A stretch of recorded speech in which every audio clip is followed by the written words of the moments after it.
Iran's foreign minister has used a YouTube posting to say a comprehensive agreement over its nuclear program has never been closer. Javad Zarif said that the agreement would open new ways to address common challenges such as extremism in the Middle East.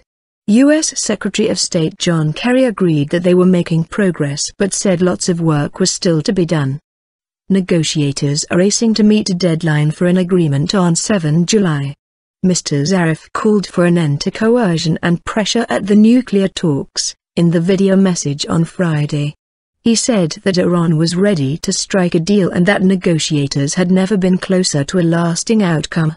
Mr. Zarif said there was also the promise of greater cooperation to tackle extremist violence. The menace we're facing, and I say we, because no one is spared, is embodied by the hooded men who are ravaging the cradle of civilization. To deal with this new challenge, new approaches are badly needed, he said. But the BBC's Barbara Plitt-Usher in Vienna says that the question of whether a deal will actually be achieved still hovers over the talks. The so-called P5+1 group, the US, UK, France, China and Russia plus Germany, wants Iran to scale back its sensitive nuclear activities to ensure that it cannot build a nuclear weapon.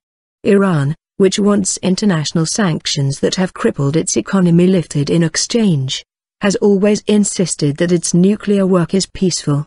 Russia's chief negotiator Sergei Ryabkov said the text of the agreement was more than 90% complete. Some of the major sticking points have included the timing of sanctions relief and the question of access for UN nuclear inspectors.